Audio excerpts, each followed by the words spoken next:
Welcome, everyone, to another edition of Stepping Up to the Plate. I'm your host, Michael Vega. So glad you could join us. We're back now for a lot of fall action in the air. Football, the Patriots have set their roster. Don't forget about the Red Sox. They're pushing towards the playoffs right now. They're looking like a team everyone can get behind. And, of course, high school football with Milton High football getting ready to get underway. Next week at home, Brooks Field against the Needham Rockets. So it'll be an interesting game there for the Wildcats. And so we look forward to seeing you out at Brooks Field. But first, my main man, Al Prezzuti. Al, where did the summer go? Now it's fall. You can feel it in the air. It's September at the end of the week. I know. You can feel it in the air here now. But unbelievable. Where would you like to begin with the Red Sox? Having come off a pretty interesting series in New York. Well, some moves. I think the Yankees are spiraling down. Yeah. Although they had won 5 in a row before the Red Sox got to them, but the Sox hitting has been pretty good. The pitching's been good. Then they went and played Baltimore. I mean, they won the first 2, but they lost 2 at home. At home to them, yeah. Those Baltimore. are tough. But tough you losses. know, I'm thinking about the Sox. I mean, you got Crochet as Crochet. I mean, he's the guy when he's pitching, you think you're going to win. Yeah. Giolito's 9-2. I mean, and his ERA is pretty good. Don't forget, he started the first few games when he came up from Wu. Yeah. He didn't look good. No. So he's settled in struggling, nicely. yeah. And so has Brian Bello. I would say you got 1, 2, 3 there, 3, and then you've got a question mark on 4. It might be May. Jury's still out on him. Yeah, it's still out. He's a lefty though, and it depends on. Lefties have an advantage, in my opinion, because you don't see that many of them. I mean, you see right-handers, and lefties and righties can hit against right-handed pitches because they see a lot of them. Yeah. But looking at the Red Sox, I mean, the guy that really has been the most impressive is Story. Oh, without a doubt. I mean, he's a solid infielder. He can run, he can hit for power. Yep. I mean, this is the Story that they thought they bought a couple of years ago. Without the injuries, I mean, he might have rounded into form earlier than this year. He had the benefit of a full off season to get himself healthy, get himself ready to go. So you put Bregman at third and put Story at short, and you've got that whole left side. That left side of the infield is Duran and left. Covered. Yeah, I mean you got great coverage there. Yeah, and let me tell you, they've bailed out pitchers out of jams more often than not this season. Yeah. How many double plays have they turned this year? Yeah. And with facility too, Al. It's not been a clunky turned up. It's been very smooth, very machine-like, consistent. And I think that's the thing I'm liking. They went from a team that couldn't run the bases, couldn't defend, couldn't hit, couldn't pitch a year ago, to now a complete 180 turnabout. A team that can hit, a team that can run the bases, a team that can defend and pitch. The kid now. They picked up from the Phillies, Lowe. I mean, yes, there was a bit of news there. This kid has been a clutch hitter for them. Right. Not a great hitter, but I mean, he won one game for them. Well, he's produced in big moments for them. Yeah, he has. He's been clutch. And he's got some power. And he's a good defensive first baseman. Yes. They need that. Yeah. I mean, and Toro's gone. You won't see him. Al, I got to tell you a funny story about that. So I was dropping off my son at his job at Fenway. He's worked security there for all the summer, which is a great job for him. And as I'm dropping him off, this black Audi pulls up right in front of the gate D, kind of as a skew. And guy walks out with like 2 big Woo Sox bags, and out jumps out Abraham Toro. He had just been DFA'd. Yeah. And I wanted to roll down the window and say, hey, thanks for all that you did, man. You were a good player.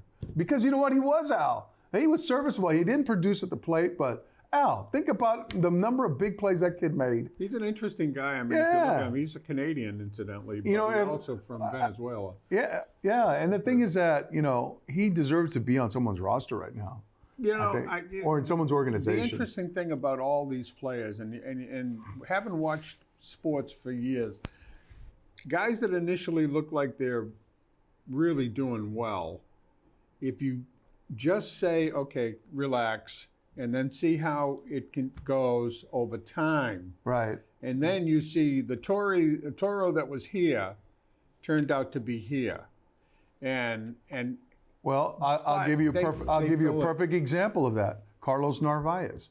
How many years was he in the Yankees organization? 7. Yeah, and then he gets here, and all of a sudden he blows up into, a frontline catcher. He took the job and ran with it. And now he's leveled off Because of his hitting a little bit. And he's gotten beat up a little bit. He's caught a lot of innings. He's probably, what you're seeing right now is what he is, not what he was over here. So you have to balance that. The guys that continually do it, Bregman, Story when he's healthy. Duran, he's posted every day. Rafaela, they had him moved around. Abreu, who's a little bit, and some news that the Red Sox made that we haven't really had a chance to cover.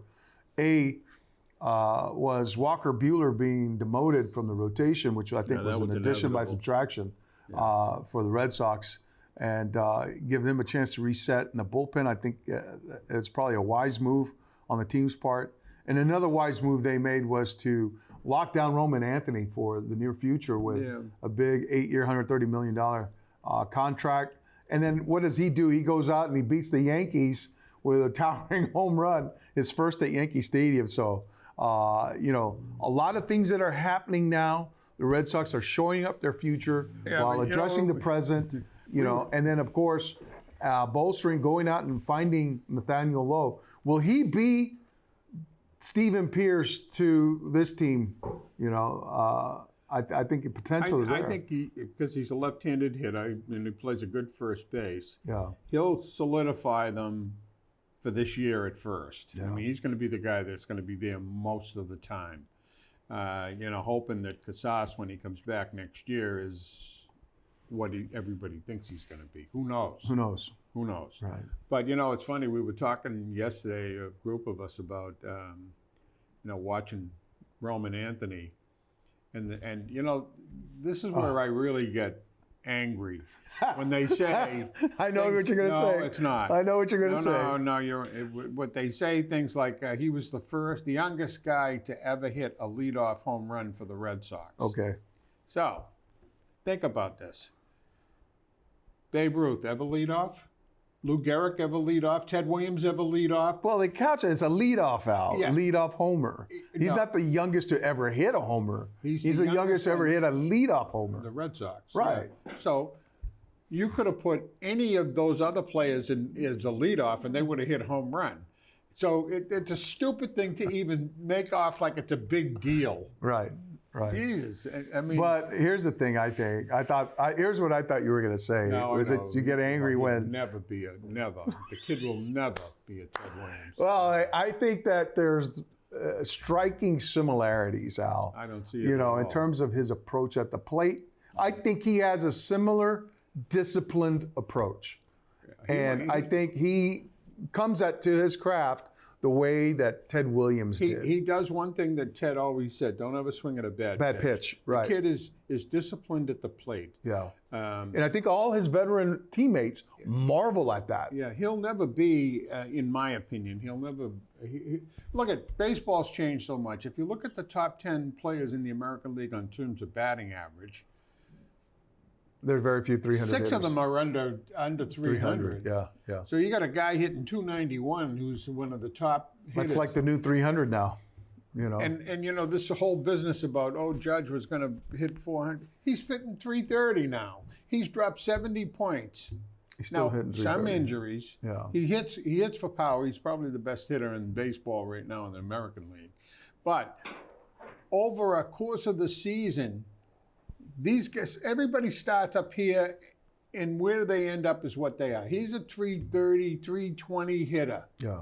He hits for power. I'd take him on my team in a minute because he's a good right fielder as well. I'll tell you, right now the Red Sox sit atop the American League wildcard standings with a full game lead over the Yankees. So it's going to be a pretty tense final stretch, but I think the Sox are up to it. Sox got a better schedule than a lot of these teams. They do. They got two more with the Orioles, and then I think they got Pirates. Pittsburgh. The Pirates, yeah. And they could make hay. We'll see. Yeah. We'll see. I mean, baseball is a 160. The team that concerns me more right now are the Blue Jays. Yeah, the Blue Jays. They're winning. They're like the Red Sox. Yeah, and then you know, once you get in the postseason, it's a likely matchup against the Yankees again. You know, but would the Sox get the home field because they'd be the top wild card? Well, yeah, if they get the top wild card, they get the home field. Yeah, But, which would be huge. I think they've done better than I thought they were going to do. I was a little concerned. I'm less concerned about the pitching because I think Crochet is everything that they said. I think Giolito has turned into a. Don't forget, he didn't pitch all last year. Right. Yeah. You know, and Bello looks more relaxed. Grounded. He's grounded. Yeah, he looks more relaxed on the mound. He doesn't seem like when he gets behind. He always got the first. Had trouble at the start, and he now seems to have gotten through that. Here is, I think, a common denominator in all those three guys is that they pound the zone for first pitch strikes and get on top of hitters quick. Well, you got to. And that's the formula I think they're all realizing now is that we got to get on top of guys quickly because then it gives us the advantage now. Walks come back to haunt you. They always have. Totally do. You walk two guys in an inning. Yeah. Next guy hits a 3-run homer. That's giving them 2 more runs than they should have. Yeah. I mean, come on. Well, as much as we're excited about the fast approaching playoffs in the baseball, it's football season now. The Patriots have set their roster, 53-man roster. College football is going to kick off full swing this weekend. We're going to have to make a wager, Texas versus Ohio State. Right off the bat, you know, I got the Longhorns. Well, you know, it's a funny thing with the Patriots. Looking at the guys that stayed and the guys that left, Strange was probably the biggest surprise for me. Strange? Yeah. No, I thought he was gone. No, he's gone. Yeah. But a first-round pick. I just thought he might have stuck around. Duggar staying, but he's going to get traded. Right. I mean, he's not in what's his name's preferred players. He's in his doghouse. He's definitely in the doghouse. And why they kept him, I don't. You know, he's a. Well, the other guy they kept was Anthony Jennings, and remember those two guys stayed deep into the game against the Vikings. Yeah. And there was question about why are you having these guys play so deep in the game like this? It's because they were fighting for a job. He's an upside. Yeah. I think he has more of an upside than. Well, he showed that he can get to the passer. He can get to the passer for sure. Yeah. So, anyways, we'll see. I think. I think they've upgraded out overall. Well, I think they have upgraded. The more interesting story is today at 12 o'clock. Yeah. Because all of those guys can get picked up on waivers. Okay. Right. But there's.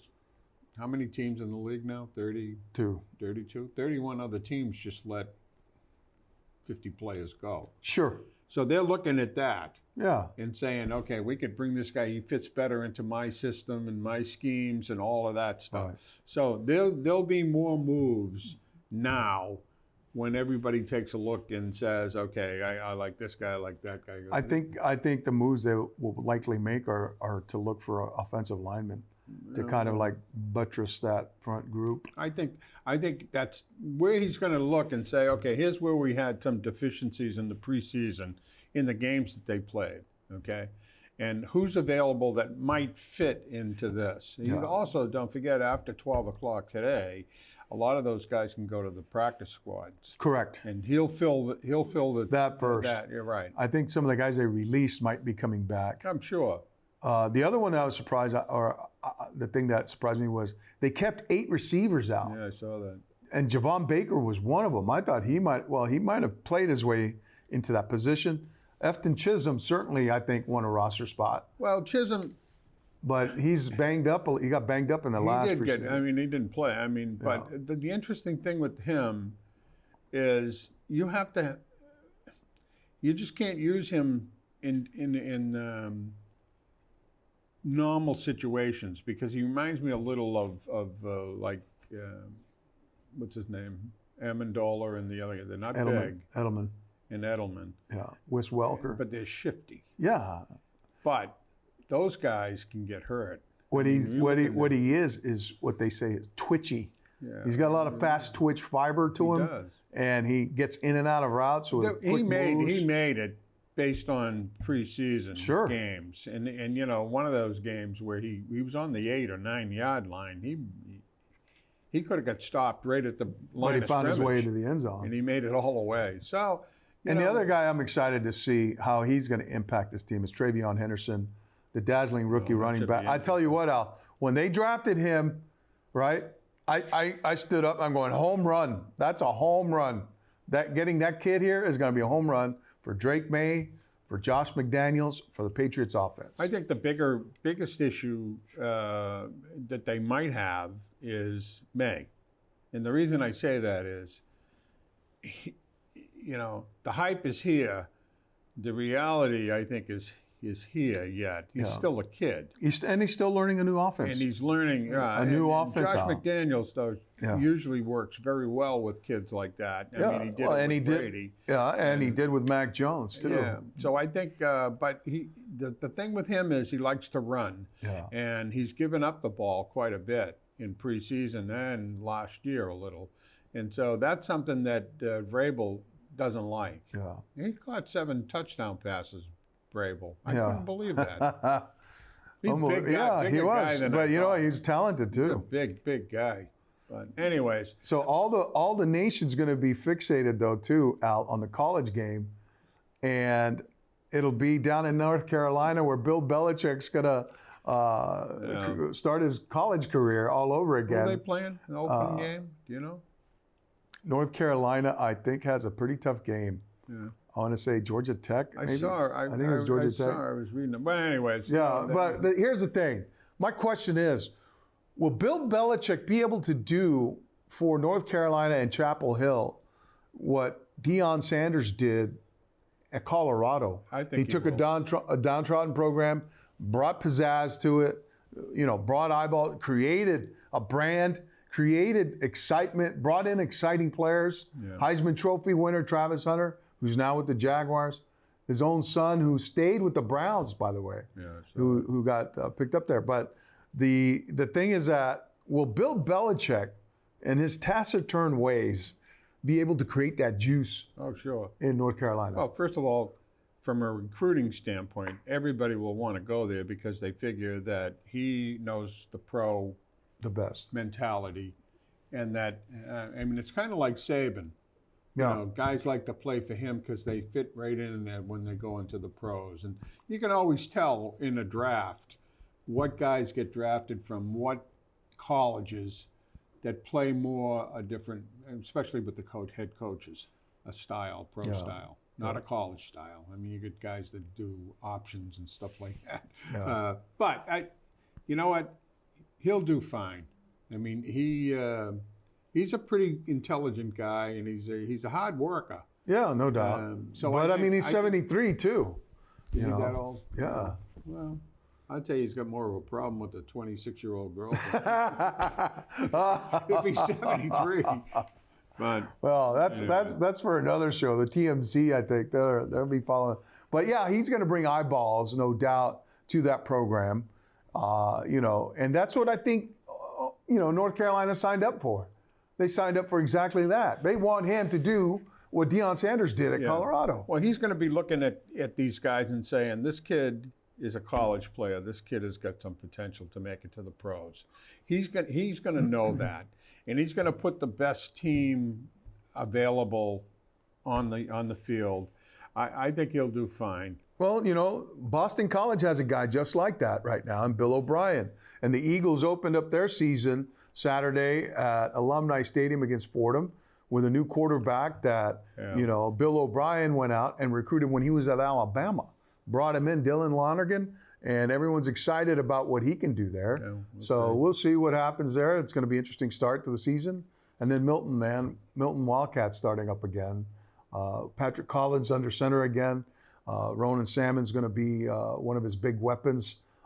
So I think that they might have a better outcome this year than they did a year ago against Needham. Needham last year wound up rolling through the Bay State Conference all the way into the Division I finals, where they were beaten there, and I think it was by St. John's Prep. But unbelievable performance there by the Wildcats.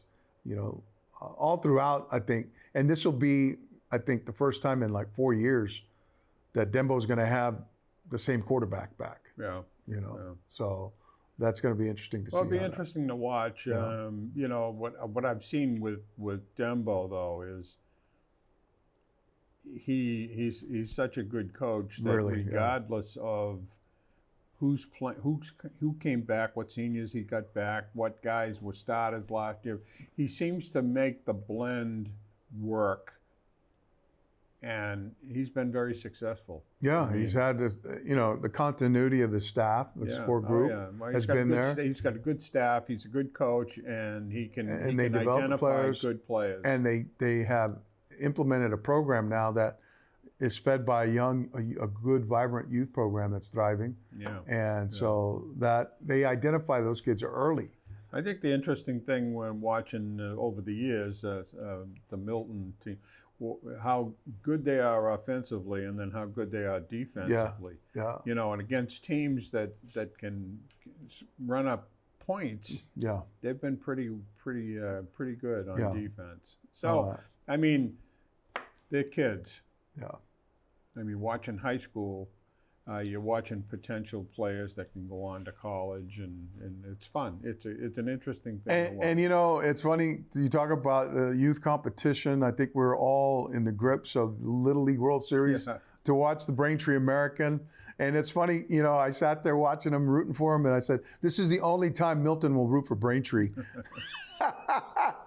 Well, but it was such great. They lost the first game, and then they come back and they won convincingly, and then the next game, which they should have won that game. I thought they were. I mean, it was a tight game. Two equal teams. Yes, tight game. And to lose it by 3-2. I mean, but you know what? They showed what they were when they came back and beat that team from South Dakota the way they did. Yeah. But that team from South Dakota went all the way. Yeah. They went all the way. I mean, which was unbelievable. And then they played Las Vegas. In the Little League. And Las Vegas wound up going to the World Series. Is the most important thing. Right. It's being there, experiencing that. A big kid on the mound. And seeing, it was wonderful to see the outpouring of support there in town, across the state, and they'll come back, conquering heroes. And they represented Massachusetts as well. So we tip our cap. We tip our cap to them. Nice thing for a kid though to be able to get on, the bus going down to the World Series and let me tell you, I covered it before, Al, and it's idyllic. It's like unbelievable to be there, and it takes you right back to when you were playing and you were dreaming of being there. And it was wild to be there, and I wish I'd gotten there with my teammates. That's the only thing. I wish I'd gotten there with my teammates. We would have enjoyed it.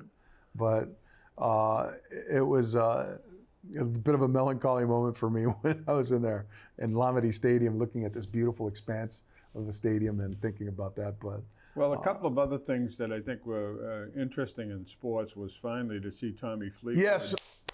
Al.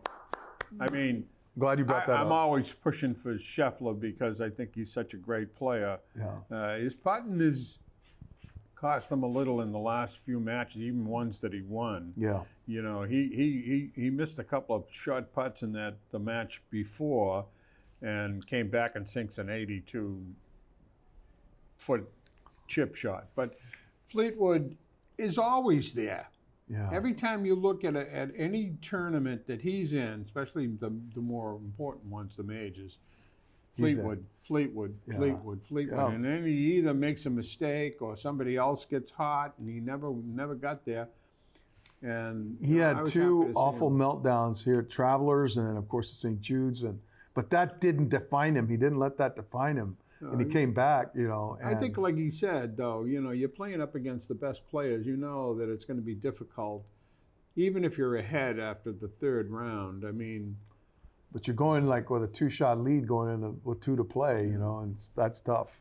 That's tough. And so when he stood there with the FedEx title, I mean, think about it. It's analogous, Al, to getting your home run or scoring your first touchdown, like in the Super Bowl, or getting your first home run in the World Series. With big stakes on the line. You know, and, You know, it's and I think the fascinating. whole world was happy for that What's guy. fascinating about it, though, everybody goes, "Oh, he's never won."